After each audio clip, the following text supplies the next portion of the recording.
Hi, good evening, everybody. John. Joann. We've been married for 37 years. We have 6 children from 21 to 34. Right?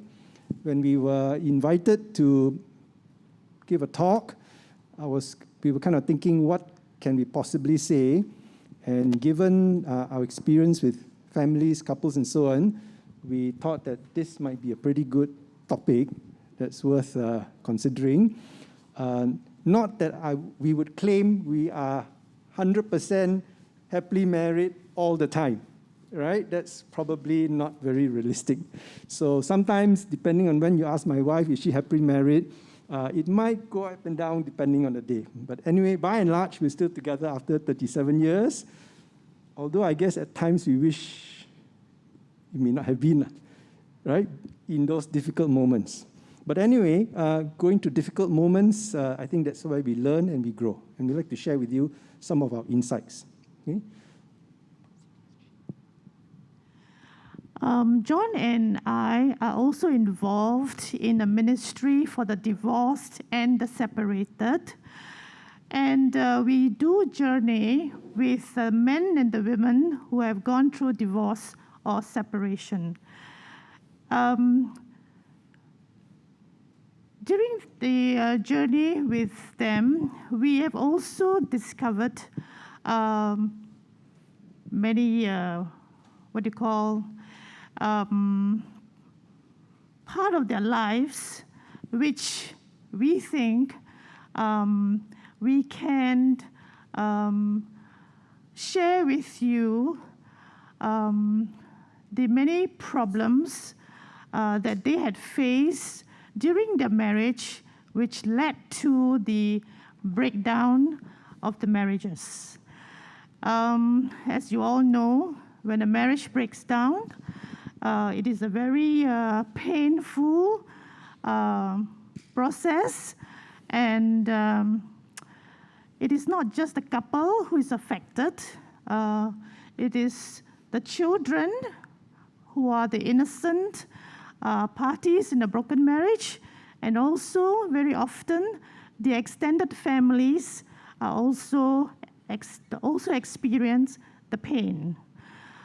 Having seen all this in these broken marriages, John and I feel that we want everybody to be happily married for the rest of all our lives.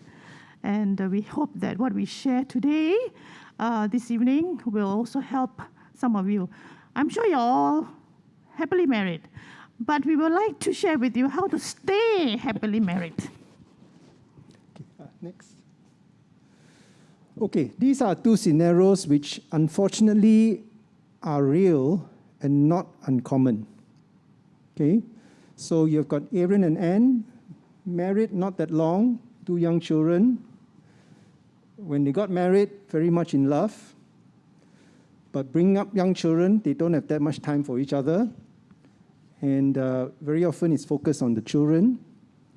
And they've realized that in the recent months and years, even when they are together, they don't really have much to talk about except their children. Right? So they can feel themselves drifting apart. Then you have another scenario of a couple married many, many years, children grown up, right?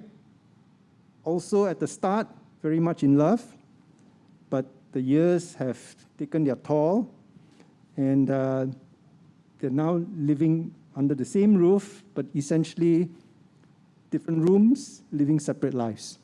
Okay? Again, they don't have very much to talk to each other about. So the question is, the starting point for both these couples, they were very much in love. But this is their situation now. What happened? What do you think happened? Anybody?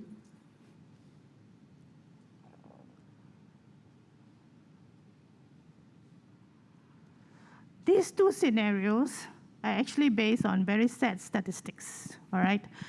the statistics in Singapore have shown that marriages which are in their, the divorce rates among the marriages which are in the first 7 years of the marriages is high.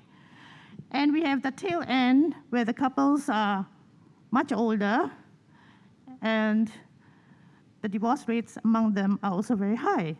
And we actually personally know quite a number of our friends who are in the scenario B, all right?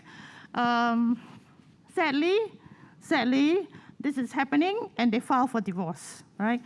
So we would like to generate a bit of perhaps discussion. Yes. Romance has gone. Has died. Okay, very good. Thank you. Right. So one view is romance is gone. Sorry? No more friendship. Okay. So the friendship has kind of gone. Yes?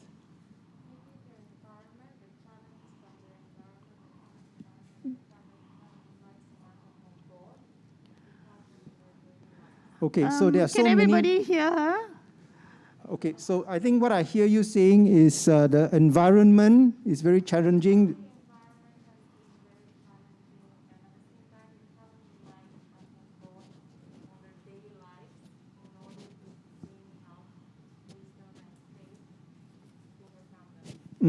Okay, right, thank you. Somebody had something to contribute there?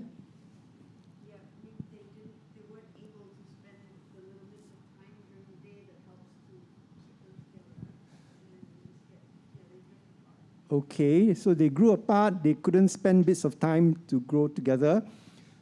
Okay, how many of you think that it's a communication problem?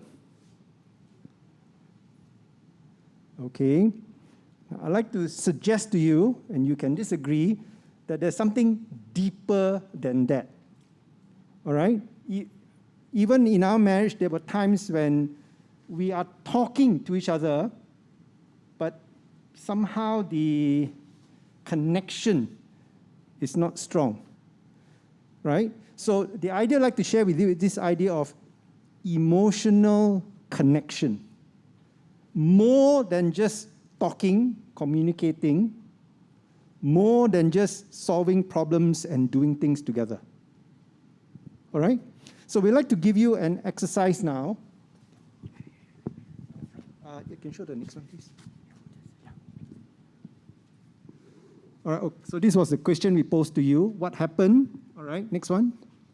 So we'll give you an exercise now, and we'll just like to see whether what your experience is similar to what this author who wrote about this situation said, right?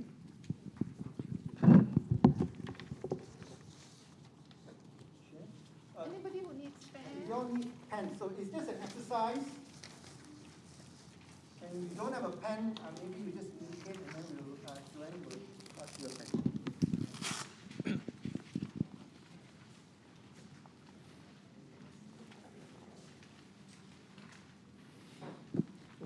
Close this now. Excel sheet, right? Yeah, not the Excel, the Word file. It's a Word file. This one? No, Word is this one. Yeah. Yeah. Okay, it's good. Okay. Right. So what we'd like you to do is there are 10 needs that we have as persons, right? And what we'd like to share with you is that all of us here want to be happy. What is the most important need you have as a married person that must be met for you to be happy? All right, so if that most important need for you to be happy is affection, then that is number one under the column on self. Okay, so you look at the 10, which is the most important need for you to be happy.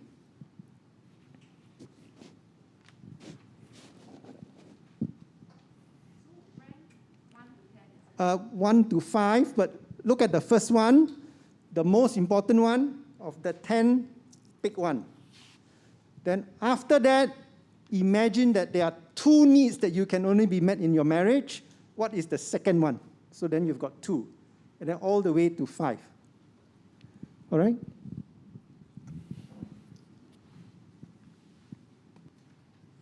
Okay.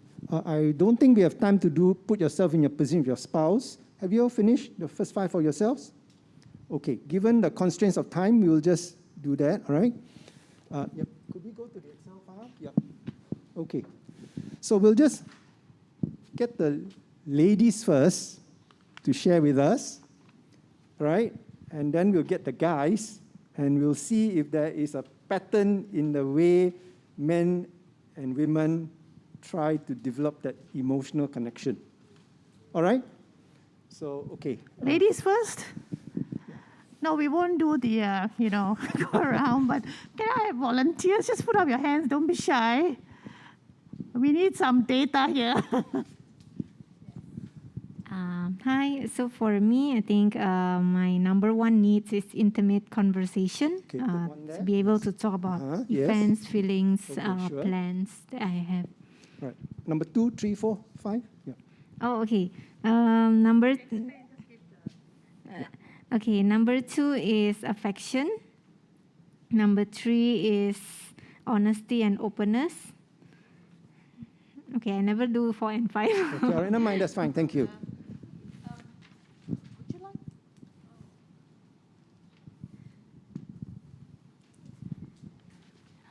1 is honesty and openness, 2, affection, 3, admiration, 4, family commitment, 5, intimate conversation. Okay, sorry, he has to go slow.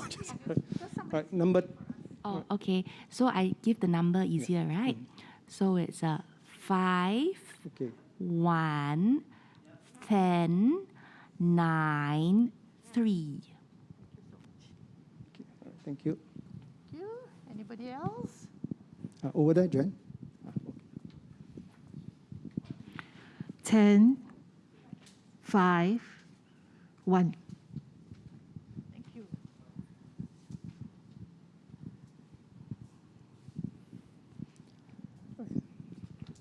The first one will be domestic support, number 8.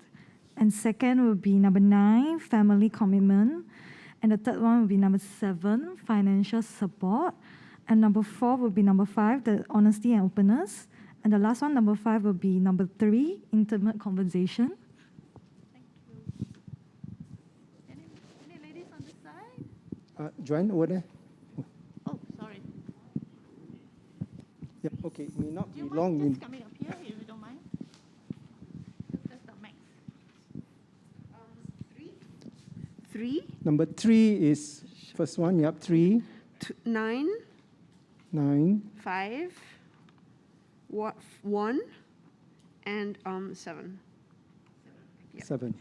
Yeah, okay, Ken. All right. 1, 2, 5, 8, 3. Sorry, 1, 2, 5, 8, 3. and then 3. Yep. So 1, 2, 5 is number 3. Yeah, okay, all right. All right, given the time, maybe we try the guys and let's see if it's different. All right? Guys? Yeah. Okay. 9, 2, 6, Okay. 3, 8. 9, 2, 6 is number 3. Sorry, 6 is 6. Then 3, 8. 8. Okay, all right, thank you. Anybody else? Number 3, number 5, number 1, Okay, number 3, Number- number 5, then number 1, number 1, number 2, number 2, and number 9. and number 9. Okay, thank you.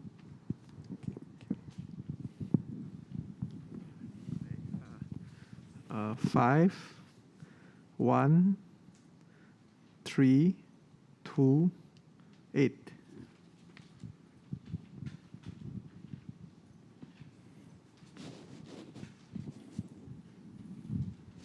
Sorry, you got to come up here. Don't mind. 5, 8, 9, 1, and 3. 5, 8, 9, 1, 3. Correct. 5, 8, 9, 1, 3. Correct. Is that correct? Yep. Okay. Now, Thank you.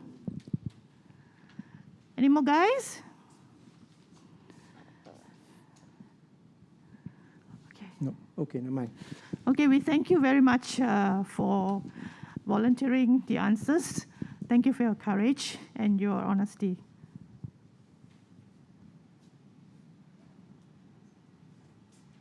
Okay. Can we go back to the PowerPoint slide? Yeah, next one. Next one. Yeah. Thank you. Okay. According to this book that we use, which we have found very useful, right? This person, Dr. Willard Harvey, he wrote his book, His Needs, Her Needs. And basically, he said he's a counselor by training. So he's counseled a lot of people. And he was wondering, why is he seeing so many divorces, couples fighting, blah, blah, blah, blah, right? So as he studied this, he found that, the basic problem is we have all got emotional needs which our spouse is not meeting. Okay? And that's why when my spouse doesn't meet my needs, I'm unhappy. Even if I try to be faithful, there's a lot of unhappiness.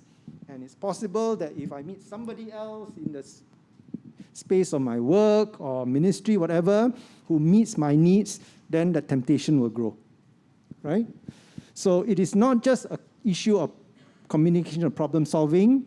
It is this idea of emotional connection, meeting each other's emotional needs. Okay? Right, next. Now, Dr. Harley identified these 10 needs, which is the ones that we gave to you for your exercise, right? Now, his particular insight is that the 5 most important emotional needs of men are the ones that are usually less important to women and vice versa. Okay? So I think, given the time and so on, I don't know whether you notice some kind of pattern to it. But anyway, for the purpose of our sharing today, it is this idea, which we think very important. We must need to maintain emotional connection with our spouse by meeting their emotional needs. All right? And we have to realize that my need as a guy is different from my wife's needs as a woman, and vice versa.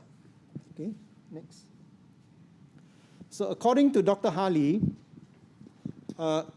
wives, women, these are the most important needs. So earlier on, as I showed you, those that were without the highlight, those were all the women's needs. And for husbands, these are all the, that was the one shaded, right? So I think there was some pattern to it, even if, okay, given our sample size one, it wasn't totally not so clear-cut. All right, so it's for you whether you agree with what Dr. Harley has written about in his book. Okay? Yeah. Okay. Next. You want to say something about this? We women do need a lot of affection, all right? Something which a lot of men do not get it, all right? So John and I have gone through very difficult times in our marriage. And one of the things that I keep telling John, I mean, I'm the sort of person who is direct. I tell you if I don't like something and I want to express my feelings, and I'm honest about expressing my feelings. And one of the things that I try to impress upon John is that I need affection. You know, I do need affection. I need to be told that I'm loved. I need to be hugged. So after a long time, he got the message. And so what he does is that he tries to give me a hug in the morning, all right, in the morning after he gets up. This is something that he always, he does forget sometimes because, in the morning you got to rush, you got to get ready, for work. But of course, now that we're in our 60s, we don't really have, and we're working from home, okay? We don't really need to rush to get to the office, all right? Both of us are working from home. Now, sometimes I feel that I'm not getting enough affection, I need to be, have this, to him it's like your never-ending, need for affection. That doesn't seem to have enough, I give you a hug, I give a pat on the back, I give you a little bit of... Okay, I think... Doesn't seem enough, but John, he is getting it, even at this age. And I have to say that really helped us in meeting my need, all right? So ladies, if you need you have a need, I would suggest that during the conversations with your husband, it is perfectly all right to express your desire for a need to be met, right? To the guys, I would say, look, sometimes you might kind of see it as I look after you. I'm faithful. I pay the bills. I don't fool around with women. I do this, I do that. I take you around from A to B when you want to go from A to B, blah, blah, blah. So the man's brain works differently. We think we are fulfilling our responsibilities and doing good with all the things that we think we're doing. But I missed it. I didn't quite pick up this need for affection, right? And yeah, it had an impact on us. Okay? So to me, having read the book now and so on, it says, oh yeah, with hindsight, there were mistakes I made, which if I realized it, maybe I would have avoided it. Okay? We have come to the end of our talk. I'm afraid we don't have time for questions and answers. Yep. We have to move out, but if you want to say and chat, we're happy to go up and talk to you and so on, right? But we suggest that after today, rather than just hear nice things, that maybe you can go back and talk to your spouse. And our central idea sharing with you is we stay happily married when we are meeting each other's emotional needs. So it's trying to understand each other's emotional needs, given the fact that men are different from women, right? So if you go back, if your spouse is not here, first thing is, do you agree whether you must meet each other's needs to stay happily married? We hope so. If so, understanding your needs and being able to describe it, understanding your spouse's needs, and then trying to meet that need. Okay? Next, please.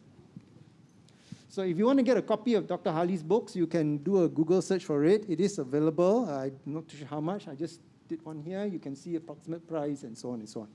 All right? His needs, her needs. All right, next. Okay, so thank you very much. If you want to contact us and ask questions and our email is there also, our Gmail. The 5, is it? Okay, can we go back to his needs, her needs, the 5? Go back, exit. The 5. Okay, wait. Yeah, further down. Yeah. Okay. Yeah.